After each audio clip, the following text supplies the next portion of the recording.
50 case, મર્ડરના 10 case, ચોરી કે લૂંટફાટના 42 case નોંધાયા છે, જે બતાવે છે કે કાયદો અને વ્યવસ્થા કથળી રહી છે. લોકો સાંજે ઘરની બહાર નીકળે છે ત્યારે અસુરક્ષિત અનુભવી રહ્યા છે. મંત્રીશ્રી પાસેથી હું જાણવા માંગુ છું કે ગુનાકીય પ્રવૃત્તિને અંકુશમાં લેવા માટે આપ શ્રી દ્વારા શું પગલાં ભરવામાં આવે છે?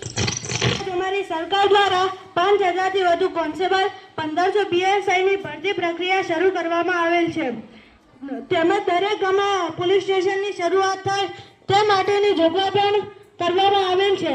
લોકો સાયબર ક્રાઇમ પ્રત્યે માહિતગાર બને તે માટે સોશિયલ મીડિયા, ટેલિવિઝન તેમજ જાહેર સ્થળોએ જાહેરાત દ્વારા લોકોમાં જાગૃતિ આવે તે માટે બેનરો તેમજ જાહેરાતો તૈયાર કરવામાં આવી છે.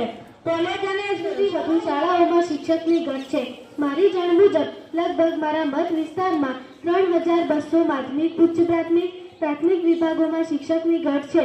તેમજ 50 શાળાઓમાં વિદ્યાર્થીઓ માટે અભ્યાસ કરવા પૂરતા ઓરડાની પણ વ્યવસ્થા નથી. તે માટે આપ શ્રી દ્વારા હું જાણવા માંગુ છું કે શિક્ષણનું સ્તર સુધરે, બાળકોને પૂરતી ભૌતિક સુવિધા મળી રહે તે માટે આપ શ્રી દ્વારા શું વ્યવસ્થા કરવામાં આવે છે?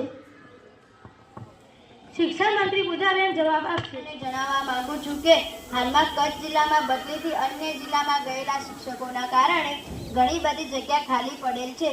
તેથી અમારી સરકાર દ્વારા તુરંત સ્પેશિયલ કચ્છ જિલ્લા માટે 5000 કાયમી શિક્ષકોની ભરતી જાહેર